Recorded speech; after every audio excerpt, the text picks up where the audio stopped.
It's been said that those who fling mud at others lose ground, or he who belittles is little.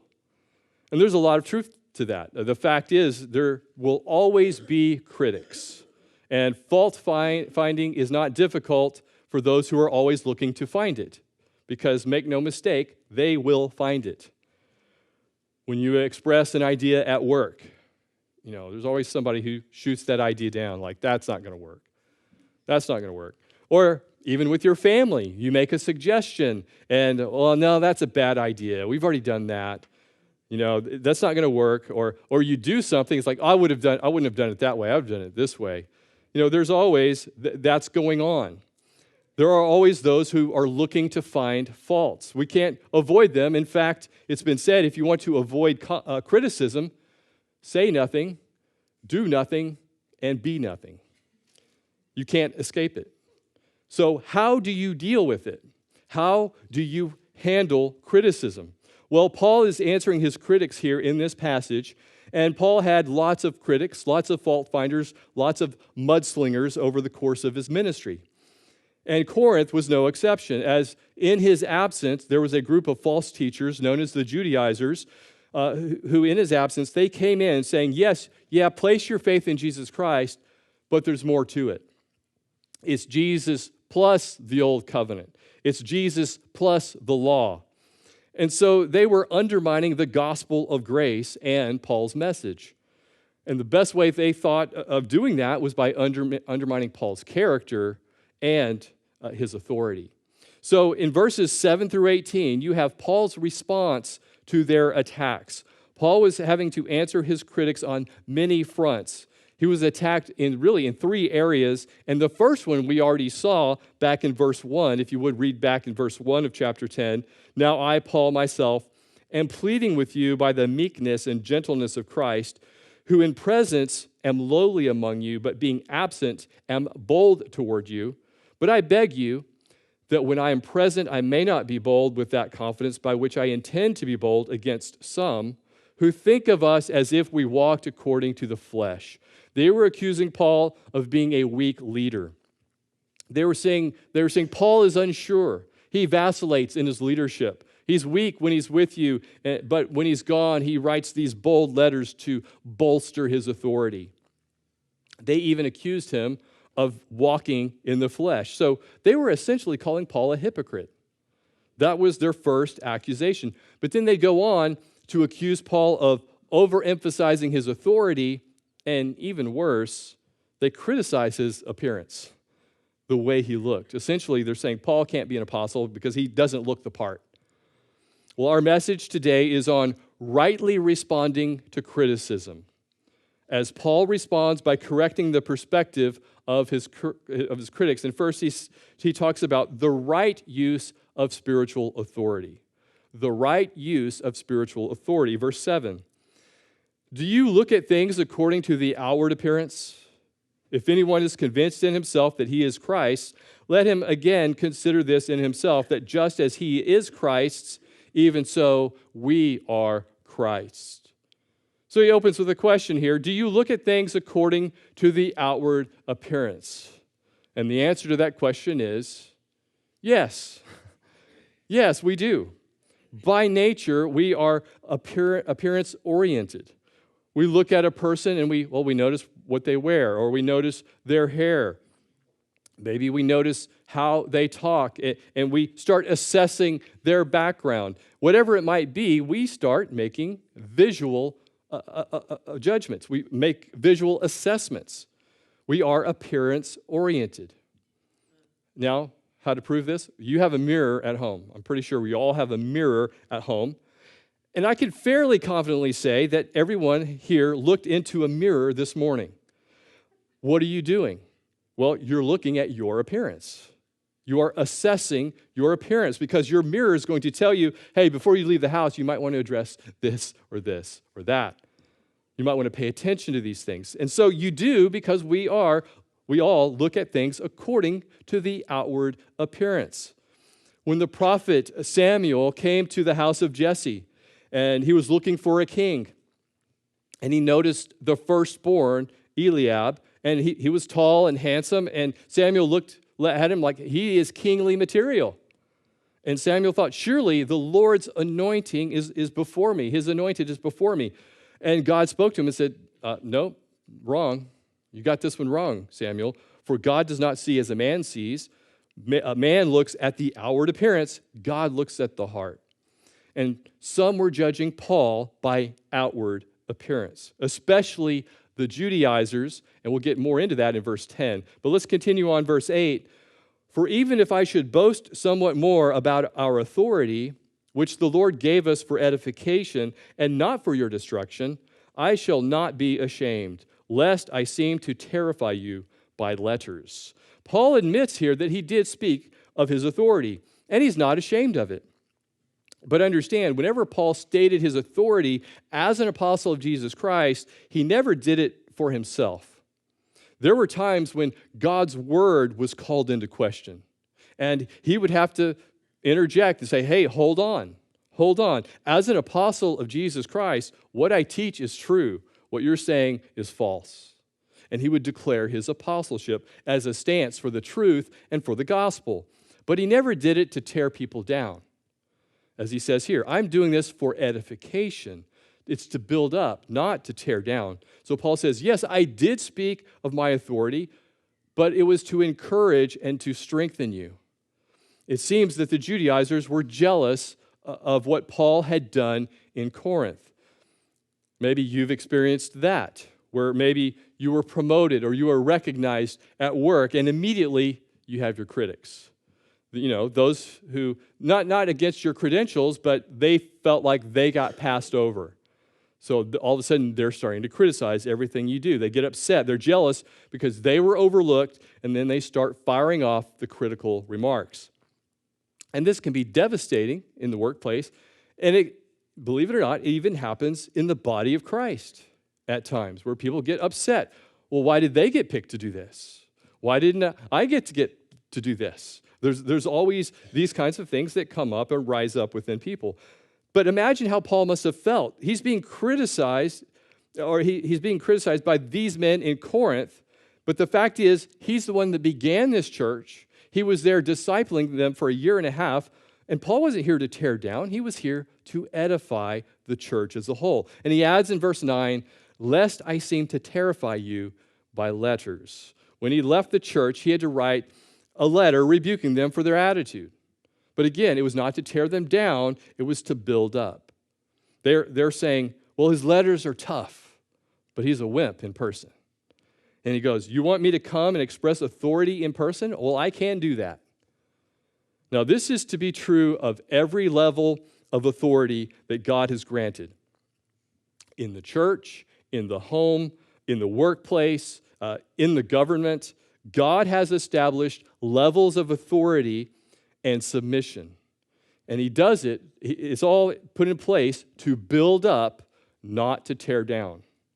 So in all of those areas, when people are tearing down, whether it's in the church, spiritual abuse, somebody shaming people for doing things or that sort of thing and tearing down, that's outside of what God has established that authority for. Or in the home, where someone's always constantly shaming someone or tearing them down. No, it's to build up. So when things get upside down and people, the obvious response is to backlash. And you have this overcorrection, this pendulum swing of rebelling against authority in all of these areas. But God's intent was that there would be authority and submission, but the purpose is to build up. It's to edify. And Paul now, he's going to quote his critics in verse 10. He's quoting them. For his letters, they say, are weighty and powerful, but his bodily presence is weak and his speech contemptible. I want to read this to you from a few other translations. Here's the NIV. In person, he is unimpressive, and his speaking amounts to nothing. Here's the New Living Translation. He is weak, and his speeches are worthless. And here's one even more harsh, the Living Bible. There is nothing great about him, and you have never heard a worse preacher. So get this, they're criticizing his appearance, his bodily presence. I mean, that's low, criticizing his appearance. That's shallow. But by outward appearance, it seems that Paul was unimpressive, you might say. He was not tall, dark, and handsome. In fact, here's a description of Paul from an early Christian writing, probably around the year 200, that says this, describing Paul, that he is a man of small stature, with a bald head and crooked legs, in a good state of body, with eyebrows meeting, and a nose somewhat hooked. So if that description is even remotely correct, he wasn't getting, his headshot on the billboard in every town he walked into. It was not his selling point. But the criticism, ultimately here, the criticism was that Paul doesn't look like much of a leader. He didn't fit the part. He didn't look the part. And then they even criticized his speaking, and that must have been extremely tough for him to hear because essentially that's what he did for a living. He was going around from city to city evangelizing. He was a missionary proclaiming the good news, but as the New King James says, his speech is contemptible. Now understand, Paul was persuasive. He was powerful as a speaker, but he lacked a refined eloquence that the Greeks were so fond of. They were all about that. And that's probably what this is in reference to. In fact, when Paul went into the marketplace in one city, he was having conversations with different people and some of the Stoic philosophers, the Athenians, and another group of philosophers. And they said, "What is this babbler trying to say?" They didn't like his style. He didn't match up to the oratory skills that were so highly prized in the Greek culture. He didn't have the eloquence or the sophistication that his worldly contemporaries had. And Paul even acknowledged as much. He didn't come to impress people with his speech. That was not his aim. He came with the simple message of the gospel. When Paul first came to Corinth, he wrote in 1 Corinthians chapter 2, verse 1, he said, "I, brethren, when I came to you, did not come with excellence of speech or of wisdom, declaring to you the testimony of God. For I determined not to know anything among you except Jesus Christ and him crucified. I was with you in weakness, in fear, and in much trembling. And my speech and my preaching were not with persuasive words of human wisdom, but in demonstration of the Spirit and of power." He says, you're right. I'm not very impressive physically speaking, and I really don't have a lot to say regarding human wisdom or nor have eloquent speaking abilities, but I come in the demonstration of the Spirit and power. So the Judaizers criticized Paul in three areas. One, he's just a hypocrite. I mean, he acts one way with us. He's different when he's away from us. Two, he overemphasizes his authority. He talks about himself being an apostle. And third, he doesn't look too good, and he can't speak too well either. But look at verse 11. Paul continues, "Let such a person consider this, that what we are in word by letters when we are absent, such we will also be in deed when we are present." Paul's taking them up on their challenge. He's saying, hey, if you want the tough version of Paul, you'll get him. I will come to you and with all the authority that I've shown in my letters. So it's a warning to the false teachers, the Judaizers, but also to the people who are entertaining these false teachers against Paul. He says, yes, I declared my authority as an apostle, but it was the right use of spiritual authority because I came to edify the church. That's the right use of spiritual authority, edification. So he's standing up for the truth, not for himself. Well, next he talks about the wrong measure of spiritual maturity in verse 12. The wrong measure of spiritual maturity. "For we dare not class ourselves or compare ourselves with those who commend themselves. But they, measuring themselves by themselves and comparing themselves among themselves, are not wise." Notice you see a lot of ourselves and themselves. In fact, themselves is 5 times in that one verse. Why? Because Paul's critics had such a high view of themselves and a low view of him as an apostle. They compared themselves amongst themselves, which is what a lot of people do today. They only compare themselves within their own special group. And then they get very proud of themselves, and from that, pride comes, and then comes criticism. This was the mindset of the Pharisees. They were their own special group. They're like, we're the holy ones of Israel, and everyone else is kind of down here. Well, Jesus blasted that idea when he gave the parable in Luke 18, verse 10.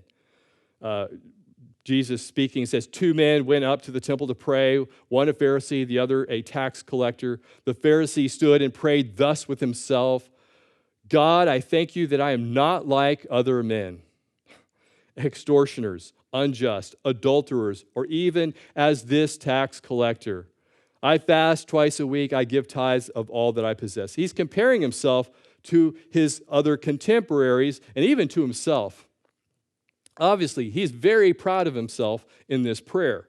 Verse 13, and the tax collector, standing afar off, would not so much as raise his eyes to heaven, but beat his breast, saying, God, be merciful to me, a sinner. Who is he comparing himself to? The Lord. He's comparing himself to God. And because he did, he saw himself as a sinner, and it made him humble. He came humble and repentant.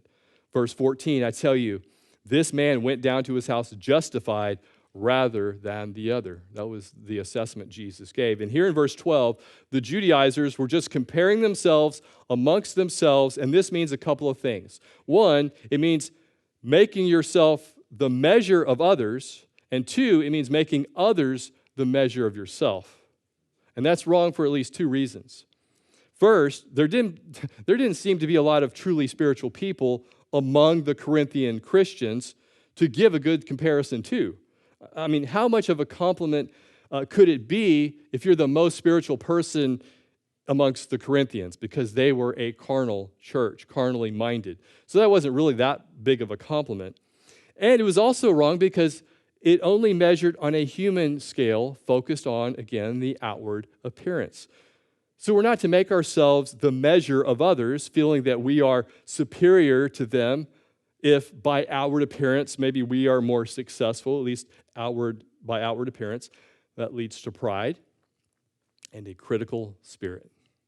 That's where it stems from. You get this critical spirit. On the other hand, we're not to make others our measure, feeling that we are failures if by outward appearance they appear more successful. We can miss out what God is doing in our lives because we're too busy looking around at what everyone else is doing and how they appear. Both are wrong measures of spiritual maturity. Listen, God wants to do a work in you and through you. So don't make the mistake of using the wrong measure of spiritual maturity. Paul says that's not wise. It's not wise because God measures differently. There's only one opinion that truly matters. What does God think of you? What does God think? God measures differently than we measure. So that's the wrong measure of spiritual maturity, comparing ourselves with one another. But here's the third point, the right measure of spiritual maturity. Verse 13, we, however, will not boast beyond measure, but within the limits of the sphere which God appointed us, a sphere which especially includes you. Paul's authority in the church was not unlimited. God had granted him a sphere of authority. He was declared to be the apostle to the Gentiles, and Peter the apostle to the Jews. So he had that sphere to go to the Gentiles, and that sphere included the Corinthian church, especially since he founded this church. Verse 14, for we are not overextending ourselves as though our authority did not extend to you, for it was to you that we came with the gospel of Christ, not boasting of things beyond measure, that is, in other men's labors. We'll stop there. He says that because that's exactly what the Judaizers did.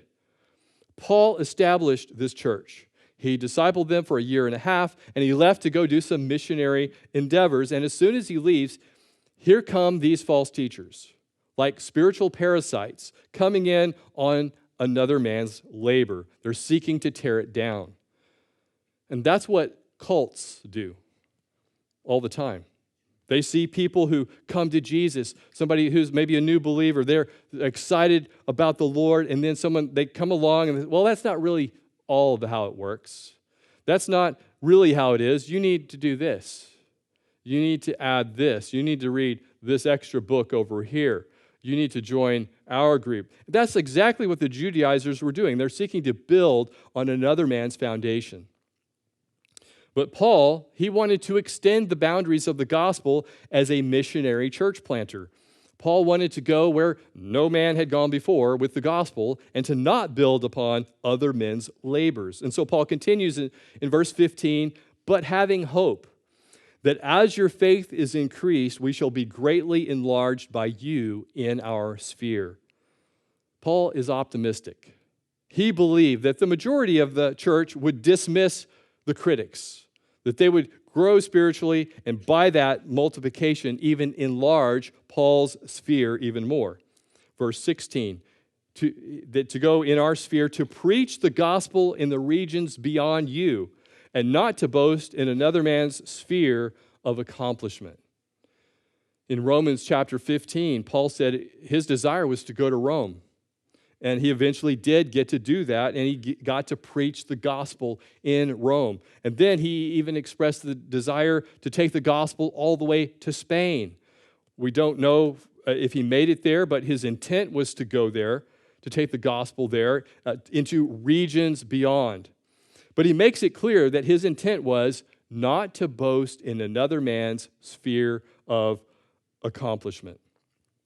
In another passage in Romans 15:20, he says this, and so I have made it my aim to preach the gospel not where Christ was named, lest I should build on another man's foundation, which is exactly what the Judaizers were doing.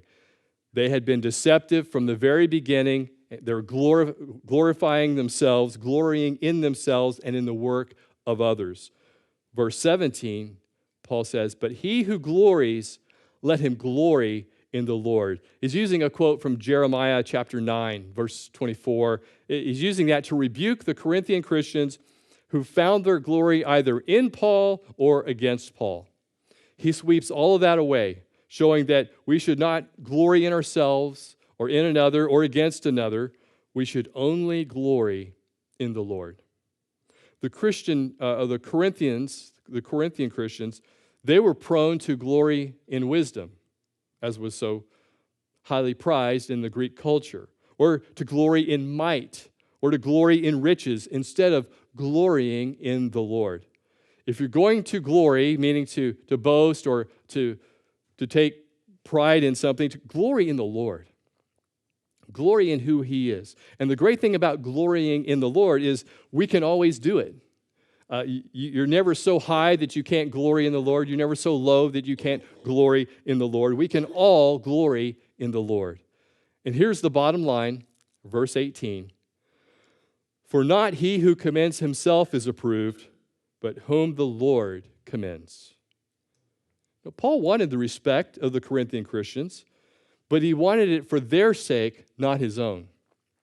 He knew that they were hurting their own spiritual growth and maturity by rejecting him. But as for himself, Paul was satisfied with the approval that came from the Lord. He says, I'm content to leave my approval in the hands of God. That's the place every Christian must come to. It's a dangerous thing to commend oneself or to approve oneself. So Paul says, I leave my ministry in the hands of God. And that's a good place to leave it, just to leave it all before him. So Paul has his critics, and what does he do? He responds by correcting their perspective. He gives the right use of spiritual authority, which is edification. He talks about the wrong measure of spiritual maturity, which is comparison. And then he talks about the right measure of spiritual maturity. It's all about advancing the gospel, making it go out to where people have not heard it before, and to glory in the Lord. Now, I want to talk about, as we wrap up here, I want to talk about some practical application that we can pull out of here regarding criticism. So we've talked about Paul's journey here in chapter 10, but for us, there's a few things I want to point out. And number one is expect criticism. we will all be criticized. You can't avoid it. It's not a matter of if it's going to happen. It's a matter of when it will happen. So when it does come, let's not be thrown off guard by it, but be prepared. And because if we're thrown off guard, we can respond in one of two extremes. One extreme is to immediately start fighting back and to get defensive. Like, oh, you're wrong. No, and not hear anything they have to say. That's not the right response. On the other hand, you don't want to respond to the extreme of being shocked and just shattered anytime someone makes any criticism or correction. Like, I can't believe you said that. I'm crushed. People often fall in one of those two categories. The best thing you can do when criticism comes, even if it comes in a harsh way, is to acknowledge it, acknowledge the criticism, and then let them know you will consider it, and then pray about it. So expect it, but pray about it, which leads to the second thing, evaluate the criticism. Why? Because not all criticism is bad. So when the criticism comes, take the time to evaluate it. Sidney Harris wrote this: "What people say about us is never quite true, but it's never quite false either. They always miss the bullseye, but they rarely fail to hit the target." There could be some truth in what they say. So take the time to listen to the criticism and evaluate it. But again, don't fall into one of two extremes. Don't take it too lightly and just blow it off, ignore it. And also don't take it too seriously. Because if you take it too lightly and you just disregard all criticism that comes your way, that is a foolish mistake. Now, I realize there's some people that come in the right manner, and they have some corrective criticism. Maybe you've even asked for it. You've invited, hey, can you critique this? That's different. I'm not talking about that. I'm talking about when someone just lays something on you, don't just disregard it right off the bat, because you might miss some valuable instruction. Criticism can often help us to see blind spots and show us things that we might not otherwise have seen. So it gives us better surrounding perspective. There was an older minister who wrote a letter to a young pastor who had just undergone some deep criticism. And he said this to him. He said, "It doesn't matter what happens to us, but our reaction to what happens to us is of vital importance. I think you must expect more and more criticism, my friend. With the increasing responsibility, this is inevitable." And isn't that true? That the more responsibility you have, the more critics you have. We see this not just in the church, you see it in the world. You read about a CEO of a company, and they're getting criticized for how they operate, how they run the company. Or maybe, I don't know, $1 million football coach. And, you never played football in your life, but you have a lot of opinions about that particular subject, But it does come with the territory.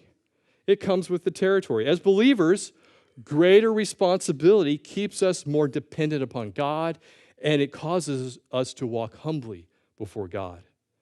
So the greater responsibility as believers we have. So we're to walk humbly and depend upon the Lord. So that's good counsel. Criticism causes us to walk humbly. So seek to learn what you can from the criticism. Don't take it too lightly. See it as an opportunity for spiritual growth. But also do not let it consume you to where you just internalize it and it just eats you up. I like the comparison of chewing gum. Chew on it. Get the essence of the flavor. Chew it, but don't swallow it. Don't internalize it. Because if you just, it can just you can beat yourself up over it. And some people are prone to do that. Any criticism, they just beat themselves up over it. And I've been there in certain cases. I learned early on in ministry that, you can't please everybody. This person comes and says, well, hey, do it this way. But then someone else comes, no, you need to do it this way. This is how we did it back in so-and-so at this church. And suddenly you're hearing all these things and you just feel like, well, I just give up. Why am I doing all of this? When you try to please everybody, you end up pleasing nobody and you lose sight of the vision or the direction that you have, that God's given you. It reminds me of a story. I may have used this before. It's a story of an old man whose grandson was riding a donkey. And they were traveling from town to town. And the man heard someone in the city say something. Hey, would you look at that? Look at that old man. He's suffering on his feet while this young boy is riding this donkey. I mean, he's young enough. He's strong enough. He can walk. He's capable. Well, the old man took that to heart. So he starts riding the donkey while the young boy walked. But as soon as they arrived into the next city, they heard someone say, well, would you look at that? A healthy man riding this donkey while this poor young boy is left to suffer, walking. So the man and the boy rode on the donkey together. However, they got to the next city, and you know where this is going. They heard someone say, would you look at that? Two heavy brutes on this poor little donkey, making this donkey suffer. So they both get off the donkey, and they start walking alongside the donkey. And in the next town, someone says, would you look at that? What a waste. A perfectly good donkey, and it's not even being used. So finally, as they come to the next city, people were astonished to see a young boy walking and an old man carrying a donkey. You can't please everybody. We all have critics. So number one, we will all be criticized, so expect it. It's going to happen. Number two, take time to evaluate it. But what if someone's criticism of you hits the mark? Even if it's said in a wrong way, and you evaluate it and you realize, you know what? Maybe they're right. Maybe they're right. What do? You thank the Lord for it. You thank God for the criticism. Thank God that God used that individual to point out a blind spot in your life. And if there was an argument that took place between the two of you, and maybe that's how the whole thing came up, the criticism came up, then take the time to go to them and to make that right. But in work out those details, but in humility, be willing to say, I realize you were right. You were right about that. Thank you for pointing that out. And it will blow them away. But what if a person is criticizing you about something, and as you examine it, and as you pray about it, and you compare that issue with Scripture and in your life, and you believe that, that doesn't hit in anything. I'm still not connecting with that. I still think I'm in the right in this particular situation. What do you do about that? I love the words of Chuck Swindoll. He said it well. He said, stand firm. Don't let others budge you from what you know is right, and you are sure of what God has called you to do and be. Listen to the person's word in humility, but you don't have to feel obligated to confirm them with what you know is not true. It is possible to set the criticism aside with humility, as Paul said, boast in the Lord and not in yourself. So that if you know that you're in the right before the Lord regarding that particular criticism, then express that to them in the right way, not as a reflex. Evaluate all criticism.